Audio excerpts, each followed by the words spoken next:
ناظرین آپ کا خیر مقدم ہے رحمت سحر میں۔ آج علم و علماء جو سیگمنٹ ہے اس میں موضوع ہے تربیت اولاد، اور اس حوالے سے بات کرنے کے لیے موجود ہیں ممتاز و معروف عالم دین اور رحمت سحر کی مستقل وہ شخصیت کہ جن سے ہم بات سنتے ہیں، کلام سنتے ہیں، جن کے جوابات جو ہیں پوری دنیا میں بہت پسند کیے جاتے ہیں۔ میری مراد استاذ العلماء زینت الفقہاء حضرت علامہ مفتی محمد اکمل مدنی صاحب سے۔ السلام علیکم ورحمۃ اللہ۔ وعلیکم السلام۔ خیر مقدم ہے آپ کا۔ اور میرے بائیں جانب تشریف فرما ممتاز و معروف شخصیت صاحبزادہ ڈاکٹر فرید الدین قادری صاحب۔ السلام علیکم ورحمۃ اللہ وبرکاتہ۔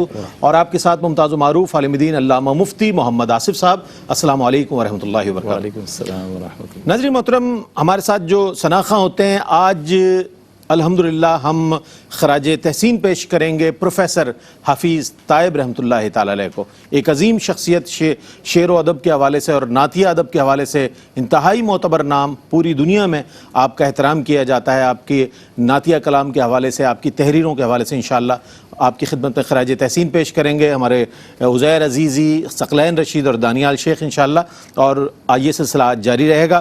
تربیت اولاد موضوع ہے۔ ہم یہ دیکھتے ہیں کہ ہمارے معاشرے میں تعلیم پر بہت توجہ دی جاتی ہے کہ جناب فلاں اسکول ہو، فلاں کالج ہو، فلاں یونیورسٹی ہو، وہاں پر بچے کا ایڈمیشن ہو، ہمارا لیونگ اسٹینڈرڈ نظر آئے، ہمارے خاندان کا اسٹیٹس نظر آئے کہ ہمارا بچہ کہاں پڑھتا ہے۔ ان تمام چیزوں پر غور کیا جاتا ہے، لیکن نہیں اگر کیا جاتا تو تربیت پر غور نہیں کیا جاتا کہ آیا تربیت کتنی ضروری ہے۔ جب وہ بچہ کسی اچھے کالج یا یونیورسٹی سے فراغت حاصل کر کے خاندان میں یا معاشرے میں کہیں جاتا ہے اور تربیت کی کمی نظر آتی ہے تو ایک بہت بڑا گیپ نظر آتا ہے۔ تو اسی لیے تربیت کو بہت اہمیت حاصل ہے، اور قرآن و حدیث کی روشنی میں، اسلاف کے اقوال کی روشنی میں آج جاننے کی کوشش کریں گے یہ فیضان نظر تھا یا کہ مکتب کی کرامت تھی۔ یہ فیضان نظر تھا یا کہ مکتب کی کرامت تھی، سکھائے کس نے اسماعیل کو آداب فرزندی۔ اس حوالے سے بات کریں گے۔ حضرت آپ سے ابتدا کرتے ہیں کہ تربیت اولاد کے حوالے سے میں چاہتا ہوں اس کی ضرورت اور اہمیت پر ابتداً اگر آپ روشنی ڈال دیں تو پھر ہم انشاءاللہ اس گفتگو آگے کرتے ہیں۔ اعوذ باللہ من الشیطان الرجیم، بسم اللہ الرحمن الرحیم۔ ہم شرعی اعتبار سے کسی بھی چیز کی ضرورت اور اہمیت کو اس ترازو میں تولتے ہیں کہ اللہ تعالیٰ اس کے رسول نے اس کو کیا اہمیت دی ہے۔ تو تربیت اولاد کے بارے میں قرآن عظیم نے حکم ارشاد فرمایا، اسی طرح نبی کریم صلی اللہ علیہ وسلم نے اس کی تلقین فرمائی۔ پہلے سننے والوں کے لیے سمجھنے کے لیے میں اکثر دیتا ہوں کہ تربیت کا مطلب ہوتا ہے تبلیغ الشیء الی کمالہ شیئا فشیئا، کسی شے کو اس کے درجہ کمال تک پہنچانا آہستہ آہستہ، یہ ہے تربیت۔ اللہ تبارک و تعالی نے ارشاد فرمایا کہ یا ایھا الذین آمنوا قوا انفسکم واہلکم نارا وقودھا الناس والحجارہ، اے ایمان والو اپنے آپ کو اور اپنے گھر والوں کو جہنم کی اس آگ سے بچاؤ جس کا ایندھن آدمی اور پتھر ہے۔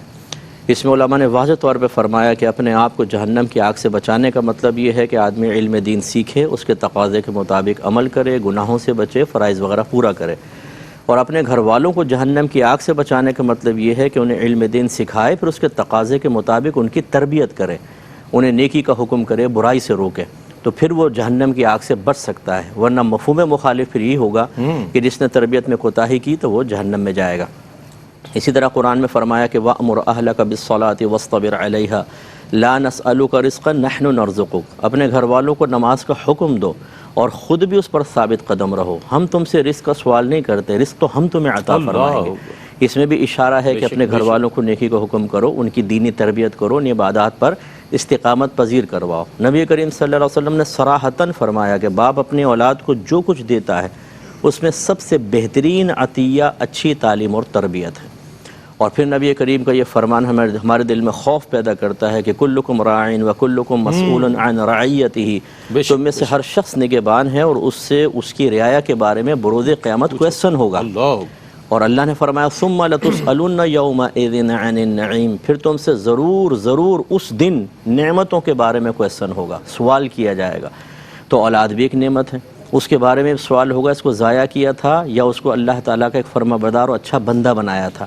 تو خلاصہ کلام یہ ہوا کہ تربیت کی بہت زیادہ اہمیت ہے کہ اگر ہم وہ کرتے ہیں تو اللہ اس کے رسول کے احکامات پورے کرنے کا موقع ملتا ہے۔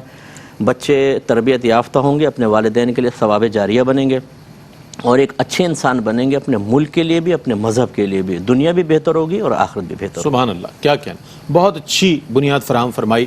قبلہ مفتی محمد اکمل مدنی صاحب نے، اور اس پر تربیت اولاد پر مزید سوالات کو شامل کریں گے، لیکن اس وقت حمد رب جلیل شامل کر رہے ہیں ہمارے تینوں ثناخواں، اللہ رب کریم کی بارگاہ میں ہدیہ حمد پیش کر رہے ہیں۔ بسم اللہ۔ میرے مولا کرم ہو کرم، میرے مولا کرم ہو کرم، ہاں میرے مولا کرم ہو کرم،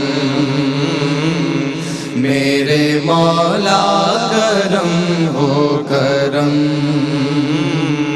تجھ سے فریاد کرتے ہیں ہم، تجھ سے فریاد کرتے ہیں ہم، میرے مولا کرم ہو کرم، میرے مولا کرم ہو کرم، میرے مولا کرم ہو کرم،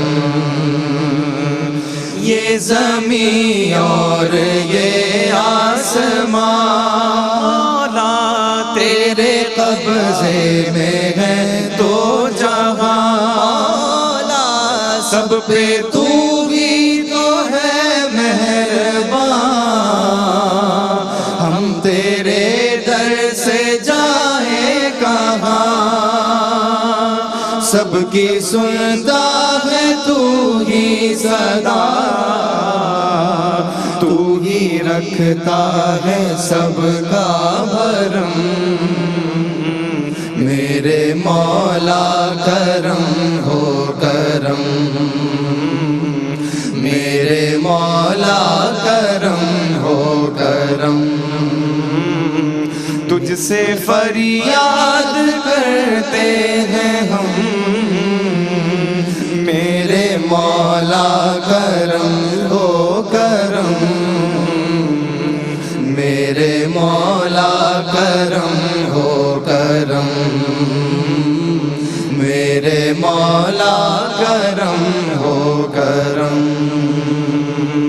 بے کسوں کو سہارا ملے مولا، ڈوبتوں کو کنارہ ملے مولا، سر سے طوفان پل میں ٹلے،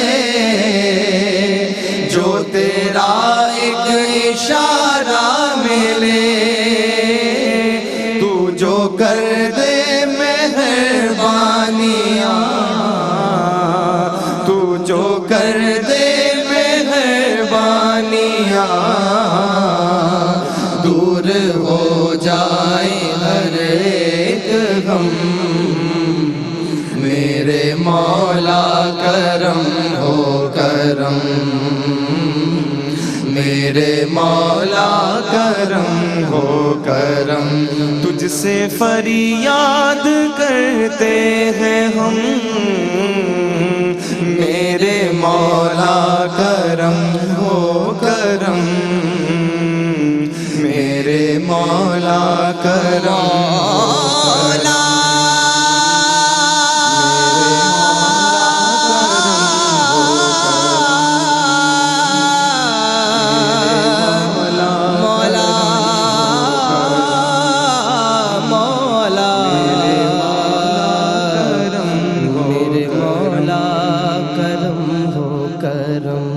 کہنے سبحان اللہ، میرے مولا کرم ہو کرم، سبحان اللہ سبحان اللہ۔ دعا یہی ہے اللہ رب کریم سے کہ ان پرنور ساعتوں میں اور قبولیت کے ان لمحات میں اللہ پاک اپنا کرم اور اپنا فضل فرما دے، اور ہمارے یہ جو رت جگہ ہیں، یہ جو شب بیداریاں ہیں، اللہ پاک اسے قبول فرمائے۔ اچھا ڈاکٹر صاحب یہ فرمائیے گا کہ تربیت اولاد قرآن و حدیث کی روشنی میں اگر ہم جاننا چاہیں تو اس پر کچھ کلمات ارشاد فرمائیں۔ بسم اللہ الرحمن الرحیم۔ جیسا کہ حضرت مفتی صاحب نے ارشاد فرمایا، اسی طرح ہم قرآن مجید، فرقان حمید اور احادیث مبارکہ کی طرف اگر نظر ڈالیں تو دونوں میں ہمیں تربیت اولاد کے حوالے سے اشارے ملتے ہیں۔ ایک ہے تعلیم، ایک ہے تربیت۔ بالکل۔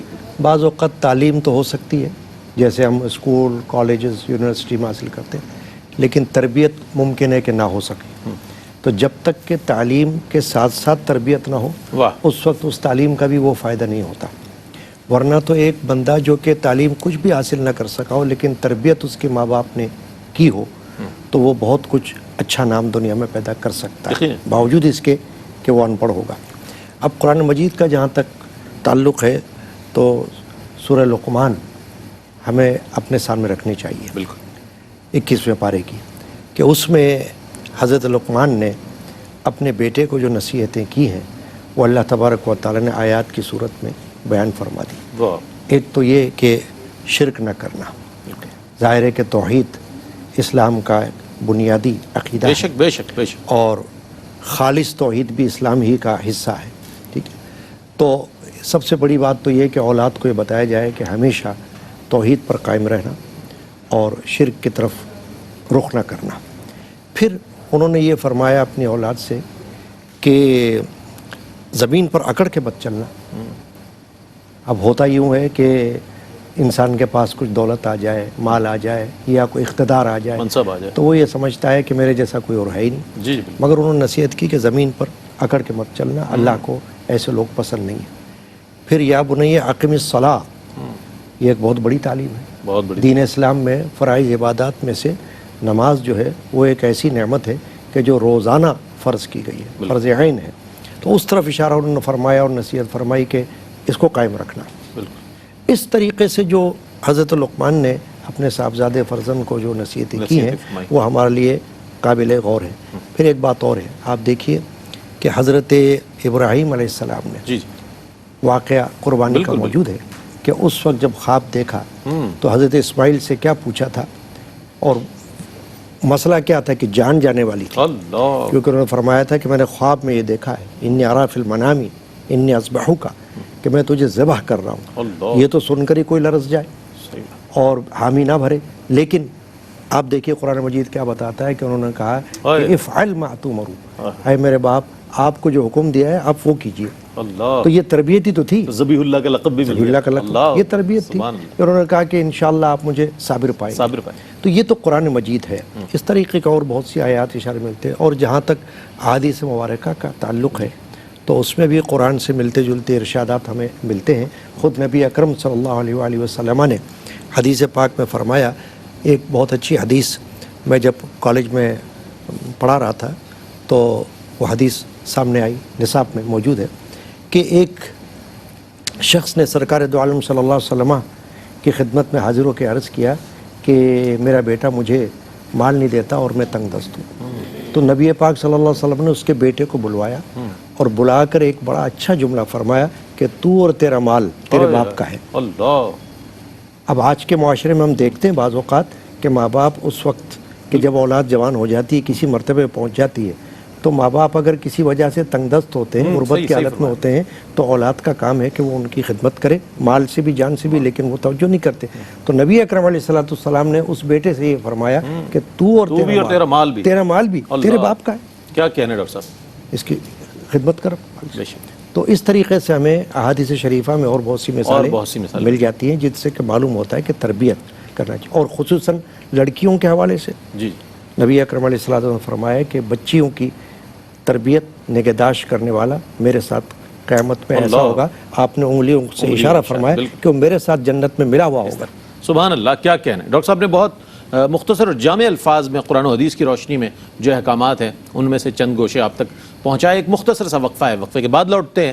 مجھے امید ہے آپ کا اور ہمارا ساتھ رہے گا. آپ کا خیر مقدم ہے. علم و علماء میں آج موضوع ہے ہمارا تربیت اولاد، اور تربیت اولاد کی اہمیت کے حوالے سے اور ضرورت کے حوالے سے قبلہ مفتی محمد اکمل مدنی صاحب نے بہت عمدہ کلام فرمایا، اور اس کے بعد ڈاکٹر فرید الدین قادری صاحب نے جو ہے قرآن و حدیث کی روشنی میں جو احکامات ہیں ان میں سے چند گوشے پیش کیے. میں یہ جاننا چاہتا ہوں اس مرحلے پر کہ تربیت اولاد کے فوائد اور ثمرات کیا ہیں، اس حوالے سے مفتی آصف صاحب بیان فرمائیں.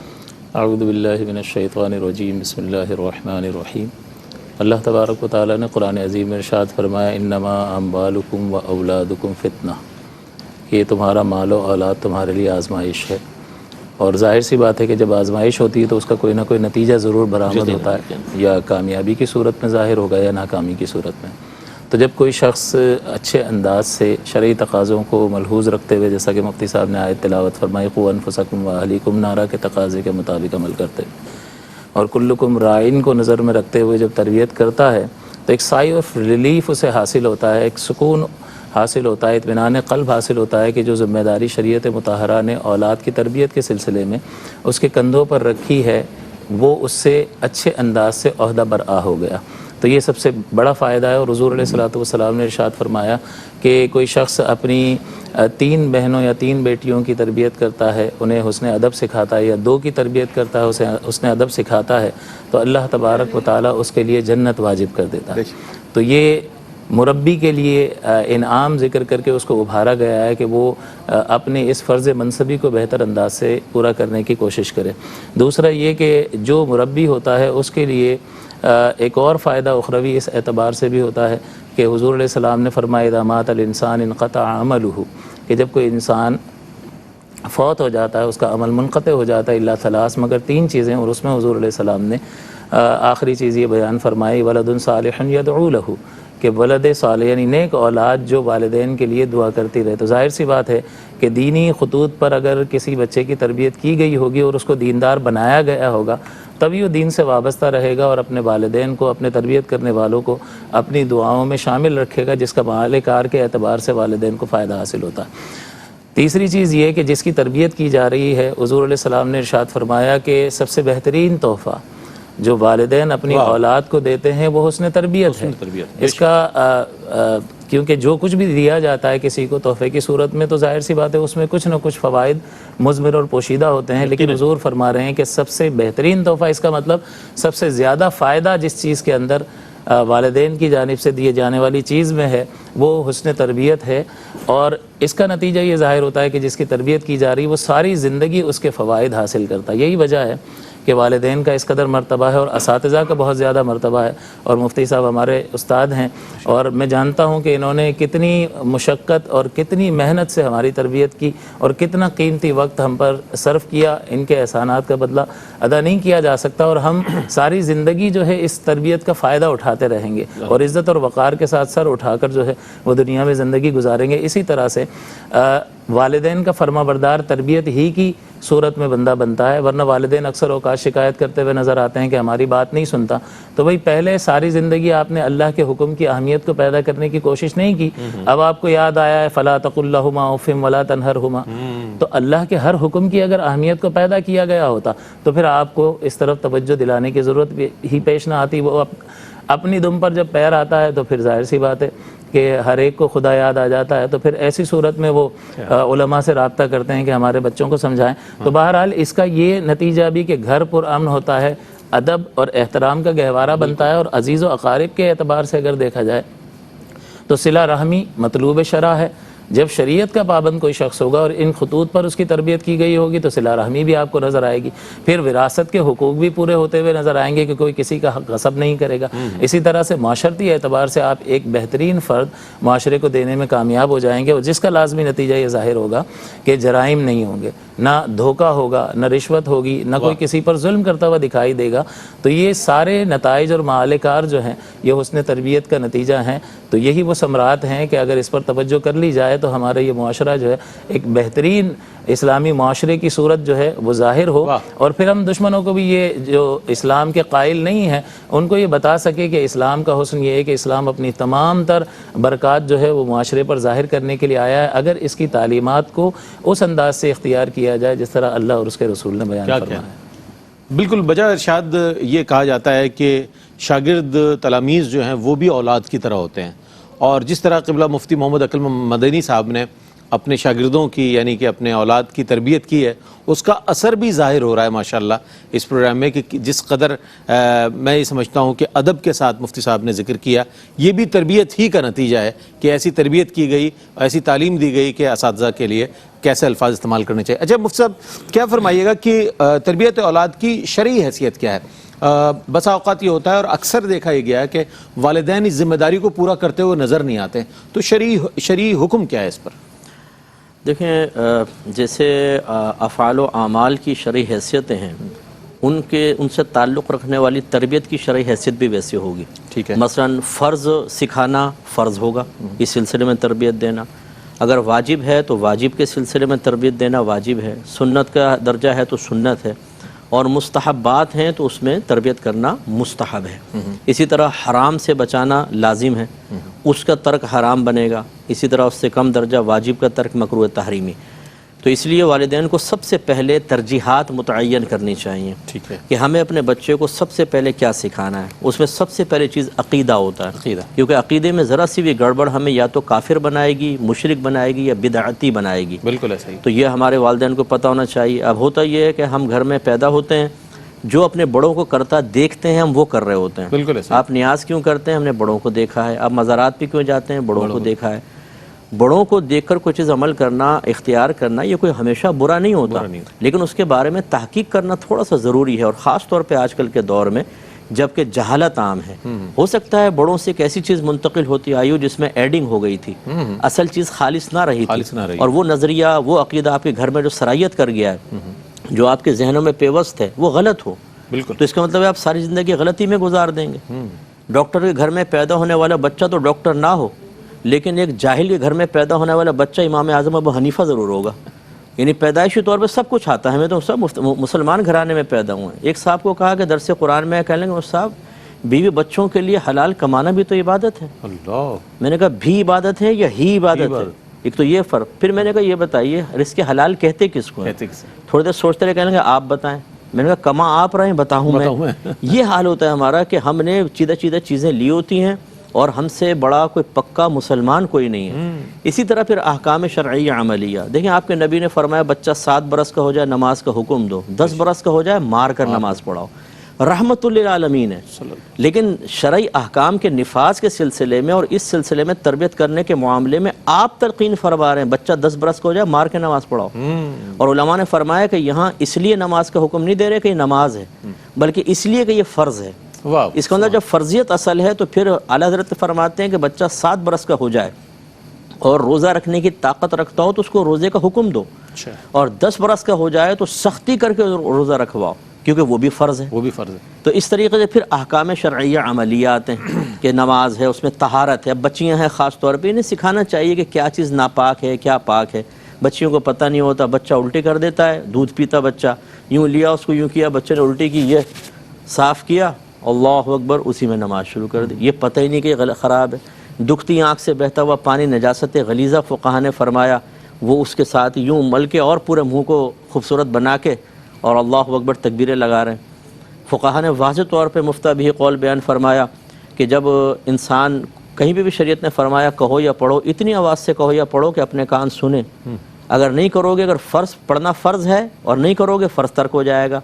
جہاں پڑھنا واجب ہے نہیں کرو گے واجب ترک ہو جائے گا. اب آپ دیکھیں پرانے نمازیوں کو،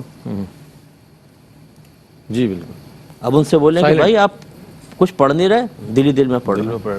وہ دل کی نماز مفتہ بھی قول کے مطابق صحیح نہیں ہے. تو خلاصہ کلام یہ ہے کہ یہ اس کو دیکھنا چاہیے والدین کو، عقیدہ، احکام شرعیہ عملیہ، اور سب سے بڑی چیز پھر گناہ. سب سے بڑی میں اس لیے کہہ رہا ہوں کہ وہ بہت امپورٹنٹ ہوتے ہیں. اگر بچے میں گناہ سرایت کر جائیں تو یہ گناہوں کی نحوست ایسی ہے کہ عبادات کی استقامت ختم کروا دیتی ہے.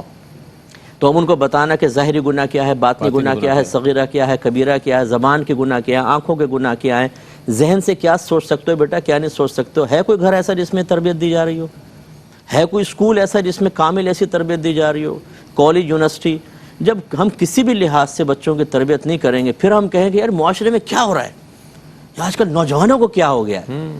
بھائی وہی ہو گیا ہے جو آپ کو ہو گیا، جو آپ نے بچپن سے لے کے ابھی تک تربیت حاصل نہیں کی ہے، وہی چیز آپ آگے منتقل کر رہے ہیں. اچھا پھر اس میں بس آخری بات کہ اس میں بعض والدین، خاص طور پہ والد صاحب، وہ سب سے بڑے فلاسفر ہیں. بھائی دیکھو میرے نزدیک ایسا ہے، اب آپ سمجھا رہے ہیں کہ شریعت یہ کہہ رہی ہے، کوئی پرواہ نہیں ہے، جو میں کہہ رہا ہوں اس کو مانو. اور غلط قسم کے اصول گھر میں رائج کرنا، خلاف شرع. تو خلاصہ کلام یہ ہے کہ سب سے پہلے افعال کو جانیں کہ کہاں کہاں تربیت کرنی ہے، فرائض کی کہاں کہاں فرض کی تربیت کرنی ہے، واجب، سنت موقدہ، حرام، مکروہ تحریمی، اطاعت، ان میں سختی کرنی چاہیے. باقی مستحبات اور سنن غیر موقدہ وغیرہ ان میں نرمی کے ساتھ سمجھانا چاہیے. اب ہمارے ہاں اگر پاؤں ہلا رہا ہو نا بچہ، اے بیٹا ایسا نہیں کرتے، گناہ ہوتا ہے. کوئی بچہ برہنہ سر بیٹھ گیا کھانا کھانے، تمہیں تمیز نہیں ہے، سر ڈھکو. واش روم میں جا رہا ہے برہنہ سر، تمہیں پتہ نہیں ہے سر ڈھک کے جاتے ہیں. اب یہ مستحبات ہیں، عمل کریں، اچھی بات، اس کا انکار نہیں ہے. اسی طرح آنکھیں بند کر کے بچہ نماز پڑھ رہا، تم آنکھیں بند کر کے نماز پڑھ رہے تھے، تو بھئی کون سی یہ منع ہے؟ فقہاء نے فرمایا اگر خشوع و خضوع آنکھیں بند کرنے سے آتا ہے تو افضل ہے کہ آنکھیں بند کر کے نماز پڑھیں. ایسے ہم نے مسجد میں دیکھا ہے، وہ بچے نماز پڑھ رہے ہوں گے، پف لمبا سا نکلا ہوا ہے، بابا آ کے وہ کھجور والی ٹوپی وہ اس کے سر پہ جمانے کی ناکام ترین کوشش. پف کہہ رہا ہے میں نہیں جمنے دوں گا، بابا کہتا ہے میں جما کے دم لوں گا. اب وہ بچہ جیسی رکوع میں جاتا ہے اس سے وہ پہلے سجدے میں گر جاتی. بعضوں کو دیکھا ہے کہ جب وہ گر جاتی ہے پھر اٹھا کے پھر ڈرتے، ہاں ٹرائی اگین، پھر وہ بچے کے سر پہ، یعنی پورا اس کو خشوع و خضوع تو ویسے ہی نہیں تھا اور وہ کر دیا. ابھی سمجھتے ہیں یہ ہم بہت اچھی تربیت کر رہے ہیں، یہ غلط ہے. ایسی بابا حضرات جو ہیں اکثر مسجد میں داخل ہوں گے، نمازی بیٹھے ہوں گے، السلام علیکم، جی بالکل، حالانکہ خلاف سنت اور مکروہ ہے یہ. اور بچوں کو چیخ چیخ کے سمجھا رہے ہوں گے، او کم بختو مسجد میں شور کر رہے ہو، تو آپ کیا کر رہے ہیں؟ آپ کو تو بڑی نرمی سے سمجھانا چاہیے تھا، پیار سے سمجھنا، آواز کو پست رکھ کر آپ خود بلند آواز سے یہ سمجھ کے میں صحیح کر رہا ہوں. یہ بھی ایک مسئلہ ہے کہ ہمارے بڑے بعض اوقات ایک غلط قسم کی تربیت کر رہے ہوتے ہیں، غلط رول ماڈل بن رہے ہوتے ہیں اور سمجھ رہے ہوتے ہیں کہ ہم اپنے وقت کے امام غزالی ہیں. اچھا صفوف میں بھی جب بچے آ جاتے ہیں تو اس کو بڑی ان کو حقارت سے وہ کیا جاتا ہے، اس کو پیار محبت نہیں نظر اب اس میں بھی دیکھیے کہ اچھا پیار محبت الگ بات، اگر 7 سال کا بچہ ہے نا، یعنی 7واں پورا ہو کے 8ویں سال میں لگ گیا ہے، تو اعلیٰ حضرت امام علیہ سنت نے فرمایا یہ نیت کا اہل ہے. ٹھیک ہے، یہ صف میں اگر اور بچے نہیں تھے اور صف میں شامل ہو گئے، اس کو آپ سائڈ میں یا پیچھے نہیں کر سکتے. 7 سال کا بچہ، ہاں اس سے چھوٹا ہو تو الگ صف بننی چاہیے. اب ہم نے دیکھا آئیں گے یوں پکڑ کے پیچھے کر دیں گے اس کو، بالکل ایسا ہی، اور آگے کھڑے ہو جائیں گے. یہ تو حرام ہے. جب آگے سے نکلنا ایک بندے اور رب کے مابین جو ایک تعلق روحانی قائم ہوا، اس میں مداخلت بیجا کا ارتکاب کی وجہ سے نبی کریم نے منع فرمایا. آپ کندھے پکڑ کے پیچھے کر رہے ہیں، بالکل ایسا ہی، یا ڈانٹ رہے ہیں جیسے آپ نے فرمایا او درجہ کونے میں، بچہ سہم کے چلے جاتا ہے اور اگلی دفعہ آتے ہوئے ڈرتا ہے کہ نہیں وہ بابا جلالی وہاں موجود ہوگا. تو اس لیے اس پہ توجہ بہت اچھی بات. یہ مفتی صاحب نے بڑی تربیتی باتیں جو روزمرہ ہم مساجد میں دیکھتے ہیں اور یہ صورتحال جو ہم اپنے معاشرے میں دیکھتے ہیں اس کی عکاسی فرما رہے تھے قبلہ مفتی محمد اکمل مدنی صاحب. ایک مختصر سا وقفہ ہے، وقفے کے بعد لوٹیں گے. مجھے امید ہے آپ کا اور ہمارا ساتھ رہے گا. آپ کا خیر مقدم ہے علم و علماء میں. آج موضوع ہے تربیت اولاد، اور تربیت اولاد کے حوالے سے یہ بات بھی پیش نظر رہنی چاہیے کہ آیا تربیت کا انداز کیا ہو، انداز تربیت کیا ہو. چونکہ جس طرح مفتی اکمل صاحب نے قبلہ نے فرمایا کہ بہت زیادہ سختی بھی برتی جاتی ہے، خواہ وہ والدین ہوں، اساتذہ ہوں یا دیگر ہمارے جو انسٹرکٹرز ہیں، اگر وہ بہت زیادہ سختی کرتے ہیں تو اس کا بھی ریئیکشن بہت غلط آتا ہے. بہت زیادہ نرمی بھی ظاہر ہے، وہ بھی ممکن نہیں ہوتا کہ اس میں بھی بہت سیکھ سکے آدمی. تو آیا انداز تربیت کیا ہونا چاہیے ڈاکٹر صاحب، اور اس حوالے سے نبی کریم علیہ السلام کی سیرت مبارکہ سے ہمیں کیا پیغام ملتا ہے؟ دیکھیے، ایک تو یہ ہے کہ والدین اگر اپنے اندر وہ صفات پیدا کریں جو وہ اپنے بچوں کو سکھانا چاہتے ہیں جی تو اس سے بھی بہت بڑا فائدہ ہو سکتا ہے. بعض اوقات ہوتا کیا ہے کہ ماں باپ کے اندر خود وہ خوبیاں نہیں ہیں مگر وہ اپنی اولاد میں دیکھنا چاہتے ہیں. تو اگر وہ خود بھی اپنے آپ کو ان خوبیوں میں ڈھالیں اور اپنے اندر ایسی صفات پیدا کریں تو اولاد خود بخود بھی ماں باپ کو دیکھ کر سوچے گی کہ مجھے بھی ایسا ہونا چاہیے. اب اگر باپ جھوٹ بولتا رہتا ہو بچے کے سامنے، پھر بچے کو کہے جھوٹ نہیں بولنا تو کہے گا تم تو سارا دن جھوٹ بولتے ہو. ٹھیک ہے نا. تو اسی طرح میں یہ سمجھتا ہوں کہ اگر ماں باپ اپنے بچے کو جو سکھانا چاہتے ہیں وہ ایک تو خود اپنے اندر عادات اور اخلاق اور صفات پیدا کرے. ایک تو یہ انداز ہونا چاہیے. دوسری بات یہ ہے کہ بعض اوقات ایسا ہوتا ہے کہ بچے ہیں، انسان ہیں، غلطیاں تو بڑوں سے بھی ہو جاتی ہیں، بچوں سے کیوں نہیں ہوں گی. تو کبھی کبھی کوئی مہمان بیٹھے ہوتے ہیں، ان کے سامنے ماں باپ ان کو بہت زیادہ شرمندہ یا بہت زیادہ ذلیل کرتے ہیں. اس سے ان کا جو کانفیڈنس ہے وہ شیٹر ہو جاتا ہے. تو اس سے بھی دانشوروں نے منع کیا ہے کہ آپ کبھی کوئی بات ان میں دیکھیں تو اسی وقت ان کو نہ ماریں نہ پیٹیں، نہ ان کو وہاں ایسے زبردست سرزنش کریں، بلکہ بعد میں ان کو سمجھائیں طریقے سے کہ بیٹا یہ طریقہ ہے، یہ انداز اپنانا چاہیے اور یہ ادب کا طریقہ ہے، یوں کرنا چاہیے، یوں نہیں کرنا چاہیے. تو ہوتا یوں ہے کہ ہمارے ہاں یہ نہیں دیکھا جاتا. اب بعض اوقات بچے ہیں شرارت تو کرتے ہیں، وہ ماں باپ ان کو ایسی شرارت کہ جو چلے معمولی سی ہے وہ تو کر سکتے ہیں، لیکن کبھی کبھی وہ بدتمیزی پر اتر آتے ہیں، اس پر سرزنش نہیں، اور ماں باپ سرزش نہیں کرتے بلکہ وہ اس کو لاڈ پیار میں ہنستے رہتے ہیں. بچہ ہے. پھر وہی بچہ جب زیادہ پختہ ہو جاتا ہے اس میں، پھر ماں باپ پریشان ہوتے ہیں کہ صاحب یہ ہماری یہ تو مسئلہ بن تعظیم گیا۔ نہیں کر رہا ہے، ہمارا ادب نہیں کر رہا، تو پھر اس کے لیے تعویذات لیتے ہیں کہ ذرا تعویذ دیجیے گا اس کے لیے، بڑا مسئلہ ہو گیا، اس کے گلے میں باندھنا ہے تعویذ، گلے میں گھول کے پلانا ہے صحیح ہو جائے کسی طرح، یہ بڑے مسائل دیکھیں اب ٹھیک اچھا پھر ان کا بھی معاملہ چلتا ہے اس سے، ظاہر ہے جہاں سے تعویذات آتے ہیں۔ تو رسول اکرم صلی اللہ علیہ وسلم نے جو انداز اختیار فرمایا، آپ دیکھیں ایک مرتبہ یہ واقعہ مشہور ہے کہ حضرت سیدنا امام حسن رضی اللہ تعالیٰ کو حضور نے پیار فرمایا، تو کسی نے کہا کہ حضور میرے تو 10 بچے ہیں مگر میں ان کے ساتھ تو ایسا پیار نہیں کرتا جیسے آپ بوسہ لے رہے ہیں، تو آپ نے فرمایا یہ تو اللہ کی ایک رحمت ہے جو اللہ نے دل میں ڈالی ہے، تمہارے دل میں نہیں ہے تو میں کیا کر سکتا ہوں۔ بالکل، تو ایسا انداز اپنانا چاہیے کہ دوسرے بھی دیکھ کر اس سے سبق حاصل کریں۔ ہمارے معاشرے میں ہو یہ رہا ہے کہ ماں باپ یہ سمجھتے ہیں کہ بچہ اسکول جا رہا ہے تو لہٰذا وہ خود سب کچھ سیکھ لے گا، بالکل نہیں، اسکول تو ایک الگ چیز ہے، گھر کے اندر بچہ زیادہ وقت گزارتا ہے، لہٰذا ماں باپ کو چاہیے، والدین کو چاہیے کہ زیادہ سے زیادہ اس پر نظر رکھیں، بلکہ یہاں تک بھی دیکھیں کہ ان کی دوستی اولاد کی کن کے ساتھ ہے۔ حدیث پاک میں ہے کہ نظر ڈالو اس بات پر کہ کس کو دوست بنا رہے ہو، بالکل بالکل، نظر رکھو اس پر، کیوں کہ ان کی نشست و برخاست پر نظر رکھنی صحبت چاہیے۔ صالح ترا صالح کنت، صحبت طالح ترا طالح کنت، تو اس چیز کو مد نظر رکھنا چاہیے کہ بچے کہاں جا رہے ہیں، کس کے پاس جا رہے ہیں، کس کے ساتھ دوستی رکھ رہے ہیں، ان کو کوشش کر کے ایسے لوگوں کے ساتھ ان کا کمپنی رکھنا چاہیے کہ جو ان کو اخلاق میں، عادات میں نیک بنائے۔ آپ کی تمام باتوں سے یہ بات ثابت ہوتی ہے ڈاکٹر صاحب کہ انتہائی اہم ذمہ داری ہے والدین کی، کھانا پینا، رہائش، وہ تعلیم اپنی جگہ، لیکن تربیت جو ہے وہ ان سب پر فوقیت رکھتی ہے، کیونکہ تربیت کے بعد ہی کوئی بچہ جو ہے وہ اچھی تربیت کے بعد ہی جب معاشرے میں جائے گا تو اچھا کہلائے گا، وگرنہ تعلیم کی ڈگریاں تو دکھاتا نہیں پھرے گا کہ میرے پاس میں نے اتنا کچھ کیا ہوا ہے اور یہ اچیومنٹس ہے میری۔ ہمارے یہ ہوتا ہے کہ بچے گھر میں آتے ہیں، اگر کسی نے کوئی مہمان آیا ہوا، السلام علیکم، بچے نے یوں کر کے ہاتھ بڑھا دیا، دیکھیں کیسی تربیت ہے ماشاءاللہ، بچے نے سلام بھی کیا، ہاتھ بھی ملایا۔ کوئی بچہ اگر چلا گیا سلام بھی نہیں کیا، وہ شرماتا ہے، اصل میں سلام ولام نہیں کرتا۔ تو معاملہ یہ کہ ہر چیز کو ہم یہ سمجھتے ہیں کہ ہر چیز کی ہم کوشش کرتے ہیں اس سے چشم پوشی کریں، اس طرح بچوں کی تربیت نہیں ہوتی۔ اس پر مزید بات کریں گے۔ آج میں نے عرض کیا تھا کہ پروفیسر حفیظ طائب رحمۃ اللہ علیہ جو کہ اورینٹل کالج لاہور میں اپنی تدریسی خدمات انجام دیتے رہے، اور ماشاءاللہ شعری ادب کے حوالے سے، نعتیہ ادب کے حوالے سے آپ کی بہت خوبصورت تصانیف موجود ہیں، بہت عمدہ کلام ہے۔ آج آپ کی خدمت میں خراج تحسین پیش کریں گے، خراج عقیدت پیش کریں گے ہمارے ثناخواہ نعت رسول مقبول صلی اللہ علیہ وآلہ وسلم۔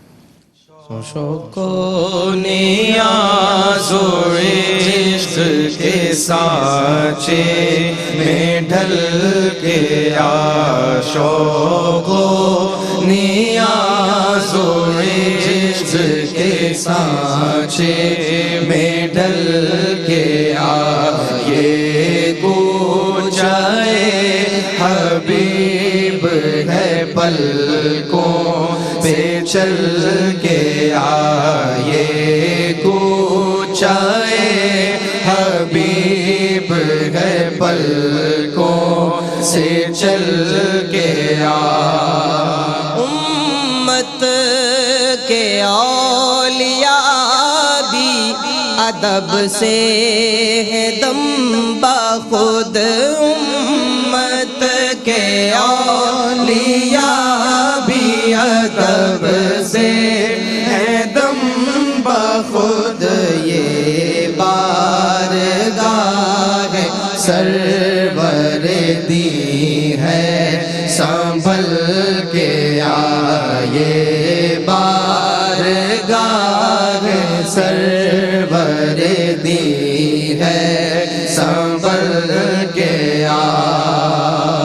ماہ عرب کے آگے تیری بات کیا بنے، ماہ عرب کے آگے تیری بات کیا بنے، اے ماہتاب روپ نہ ہر شب بدل کے آئے، ماہتاب روپ نہ ہر شب بدل کے آئے، سوز و تپش سخن میں اگر چاہتا ہے تو سوز و تپش پیش سخن میں اگر چاہتا ہے تو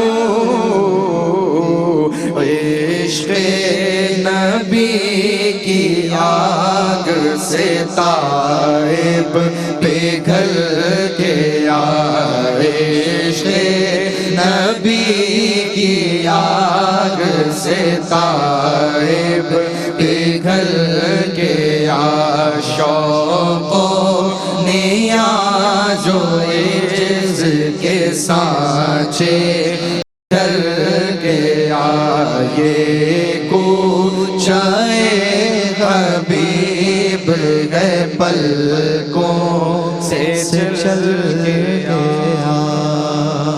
بہت خوب، ماشاءاللہ۔ بارگاہ ختمی مرتبت صلی اللہ علیہ وآلہ وسلم میں پروفیسر حفیظ طائب رحمۃ اللہ علیہ کا کلام پیش کیا گیا۔ تربیت اولاد آج ہمارا موضوع ہے۔ ڈاکٹر صاحب نے بہت عمدہ اس پر اپنا جواب عنایت فرمایا۔ اچھا، یہ ہے کہ بعض بچے جو ہے غلط سمت پر گامزن ہو جاتے ہیں، غلط ماحول کی طرف چلے جاتے ہیں۔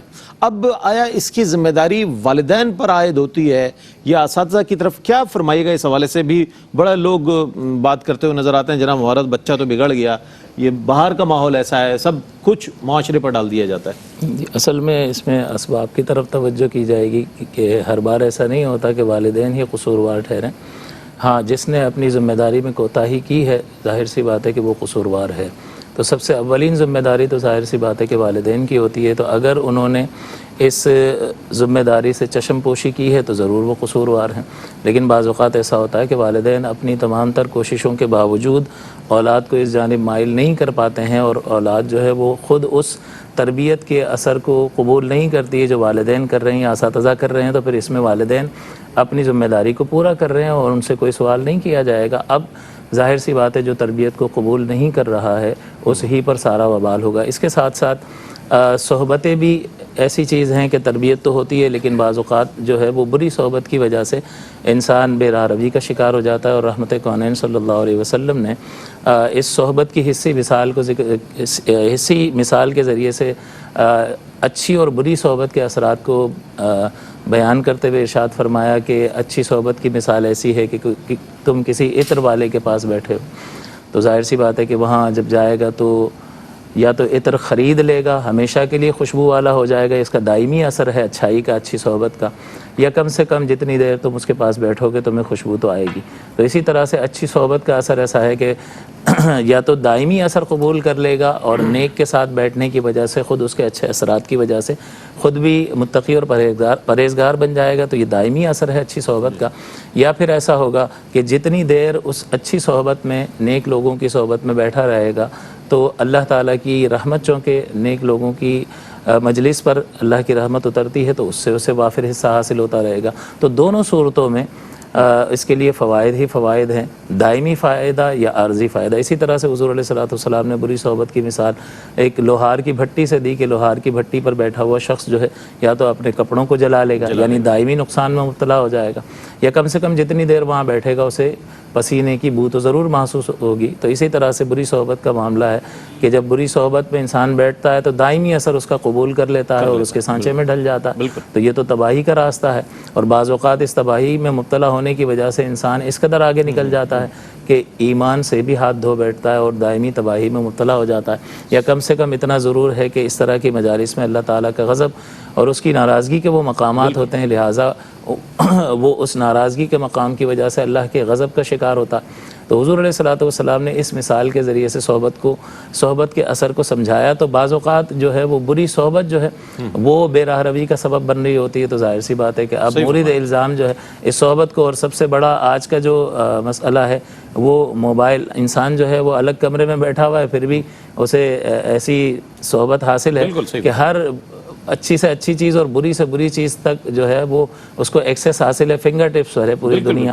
تو وہ اگر خوف خدا اس کے دل میں نہ ہو اور تربیت نہ کی گئی ہو تو پھر اس کے برے اثرات ظاہر ہوتے ہیں۔ اور دوسری بات یہ کہ اس کے پاس کوئی، اگر اس کی تربیت مثال کے طور پر نہیں کی گئی تو کیا یتیم کے پاس یہ عذر ہے کہ چونکہ میرے والدین وفات پا گئے تھے اور کوئی تربیت کرنے والا نہیں تھا تو ٹھیک ہے، اس کا عذر جو ہے کسی حد تک تو قابل رعایت ہو سکتا ہے، لیکن اللہ تعالیٰ نے انسان کو عقل و شعور کے نور سے منور فرمایا ہے۔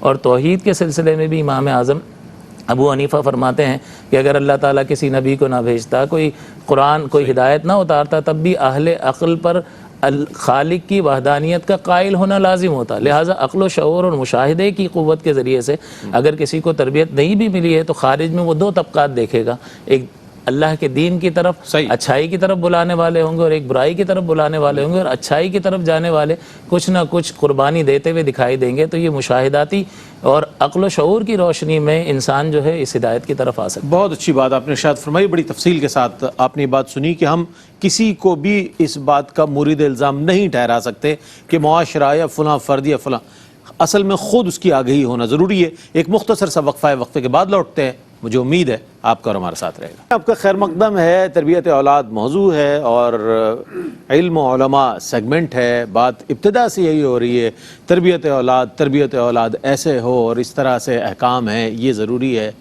آیا والدین کی تربیت کتنی ضروری ہے؟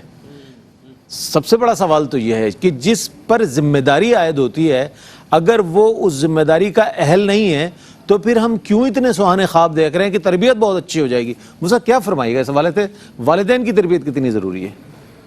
حضرت عمر فاروق رضی اللہ تعالیٰ عنہ کے پاس ایک والد اپنے بچے کو لے کر آیا، بیٹے کو، جوان بیٹا تھا، اور کہا کہ حضور اس نے مجھے مارا ہے.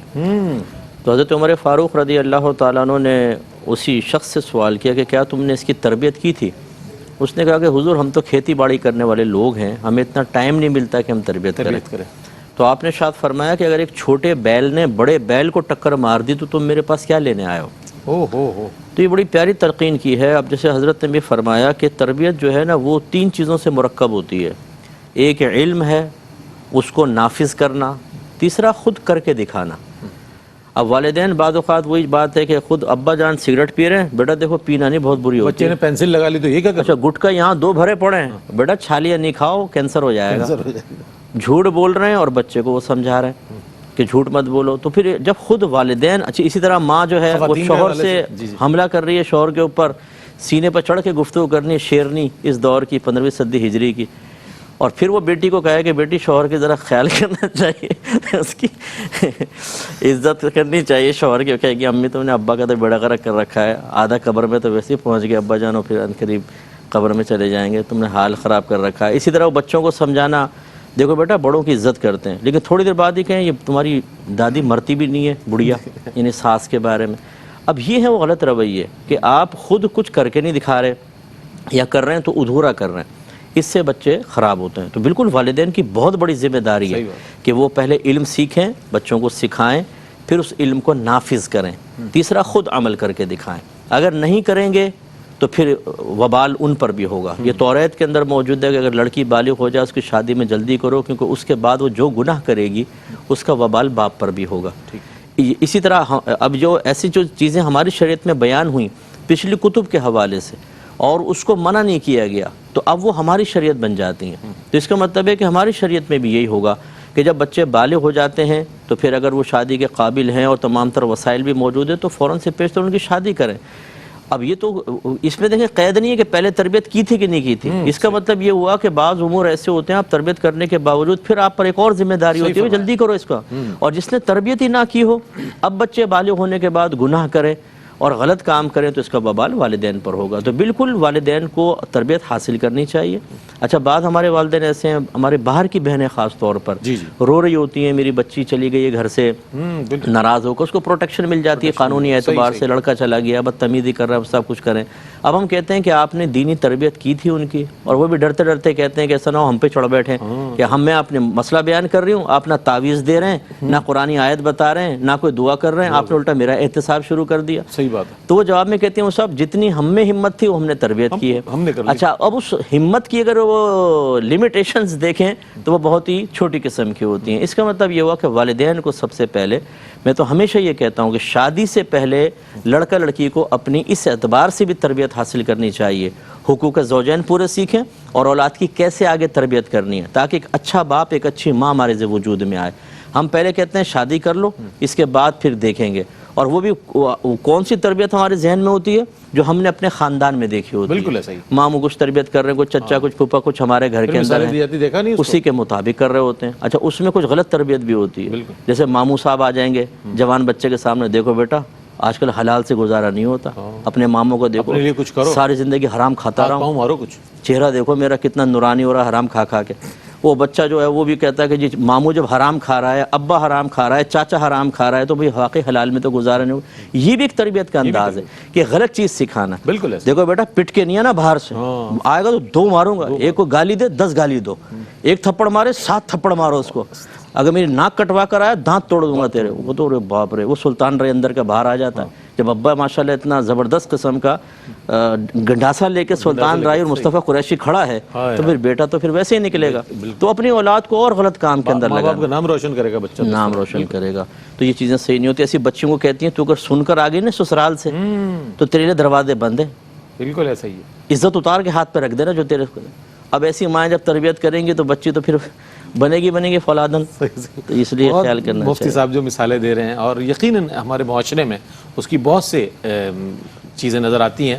ہمارے گرد و پیش کے معاملات ہیں, مسائل ہیں جس پر مفتی صاحب نے روشنی ڈالی. اچھا حضرت, ابھی ذرا چونکہ ظاہر ہے یہ آپ حضرات کے ساتھ ہمارا آخری سیگمنٹ ہے, تو تربیت اولاد کے حوالے سے بزرگان دین کی جب ہم ہسٹری پڑھتے ہیں, حضور غوث الاعظم کے حوالے سے پڑھیں رضی اللہ تعالیٰ عنہ, دیگر اہل اللہ کی زیادہ تر جب میں نے ہسٹری پڑھی ہے, سیرت پڑھی ہے, تو اس میں یہ ہوتا ہے کہ والد صاحب کا انتقال ہو گیا, والدہ نے تربیت فرمائی. زیادہ تر ہمارے سامنے ایسے بزرگان دین. تو بزرگان دین کی جو تربیت رہی ہے کس انداز کی رہی ہے؟ اکثر جیسا کہ آپ نے فرمایا اولیاء اللہ کے حالات دیکھیں تو پتہ چلتا ہے کہ وہ بچپن میں یتیم ہو گئے. جی تو ظاہر ہے کہ پھر تربیت کی ذمہ داری تو والدہ ماجدہ پہ آتی ہے. مگر ساتھ میں یہ بھی ہے کہ مادران اولیاء اللہ بہت سی ایسی ہوئی ہیں جو خود اپنی جگہ مقام پر ولیہ ہوئی, تو انہوں نے پھر تربیت بھی اپنے اولاد کی ایسی. بالکل ایسے ہی. ابھی آپ نے حضور سیدنا غوث اعظم رضی اللہ عنہ کے حوالے سے بات کی. بچپن میں نصابی کتب میں یہ واقعہ موجود ہوتا تھا, آج کل کا تو مجھے پتہ نہیں, کہ حضور غوث اعظم رضی اللہ عنہ کے والدہ ماجدہ نے رخصت کرتے وقت ان کی ویسٹ کوٹ میں اشرفیاں رکھ دی, اور پھر یہ بھی فرمایا کہ جھوٹ نہ بولنا. تو حضور غوث اعظم رضی اللہ عنہ نے ڈاکوؤں کے سامنے بھی جھوٹ نہیں بولا, بالکل, اور کہا کہ بھئی یہ میرے پاس سلے ہوئے ہیں, لے لو. حالانکہ انہوں نے سمجھا کہ یہ تو جھوٹ بول رہے ہیں, لیکن انہوں نے کہا نہیں, میری ماں نے مجھ کو تاکید کی, جھوٹ نہیں سچ بولنا. یہ واقعہ بڑا ایک مشہور ہے. بالکل. اس کے علاوہ حضرت سلطان المشائخ خواجہ نظام الدین اولیاء محبوب الہی رحمۃ اللہ علیہ, ان کی والدہ ماجدہ بھی بڑی عارفہ کاملہ تھی. وہ فرماتے ہیں کہ بچپن میں کبھی ہمارے یہاں ایسا ہوتا تھا کہ کھانے کو چیز نہیں ہوتی تھی, تو میری والدہ ماجدہ مجھ سے فرماتی تھی کہ بیٹا نظام, آج ہم اللہ کے مہمان ہیں, خدا کے مہمان ہیں. تو کہا کہ جب یہ واقعہ اور زیادہ ہونے لگا تو میرے دل میں اتنا یہ اس کا وہ ہو گیا, پکا ہو گیا, کہ میں ہمیشہ یہ سوچا کرتا تھا کہ کب میری والدہ مجھے کہیں گی کہ آج ہم خدا کے مہمان ہیں. پھر ایک بات اور ہے, رئیس المحدثین حضرت شیخ عبدالحق محدث دہلوی رحمۃ اللہ تعالیٰ علیہ یہ فرماتے ہیں کہ مجھے میرے والد مولانا سیف الدین نے یہ فرمایا کہ دیکھو کبھی کسی کے ساتھ بحث میں الجھنا مت, اگر وہ تمہاری بات نہ مانے تو تم کہنا ممکن ہے کہ تم ٹھیک ہو, وہاں سے اپنا راستہ الگ کر لینا, بجائے اس کے کہ تم کسی سے جھگڑو. اب جیسے مفتی صاحب فرمایا کہ اب آج کل تو ماں باپ کہتے ہیں کہ نہیں بھائی آرگومنٹ کرو, جھگڑو, مارو, پیٹو, یہ نہیں, بلکہ یہ کہ بچو اس بات سے کہ خاموں کا جھگڑا پیدا نہ ہو, فتنے کو ٹالو. بہت اچھی بات. یہ بھی ایک تربیت, یہ بھی تربیت کیسا ہے. اچھا وہ صاحب کیا پیغام دیجیے گا کہ تربیت اولاد کے حوالے سے کن اصولوں کو پیش نظر رکھنا چاہیے؟ میں چاہتا ہوں مختصر پیغام آپ کا.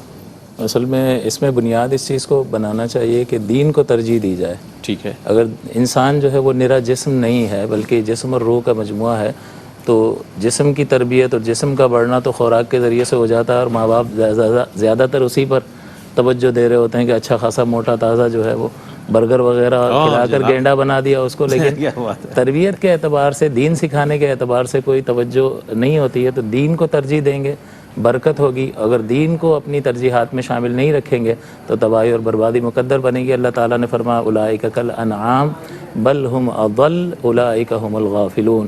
یہ کفار کے بارے میں فرمایا کہ اتنی حجت تام کرنے کے باوجود بھی جو نفس و شیطان کے دھوکے میں آ کر تکبر اور حسد کی بنا پر حق کو قبول نہیں کرتے ہیں تو وہ جانور ہیں فرمایا, اور مزید آگے فرمایا کہ وہ جانوروں سے بھی گئے گزرے ہیں اور یہی لوگ غافل ہیں.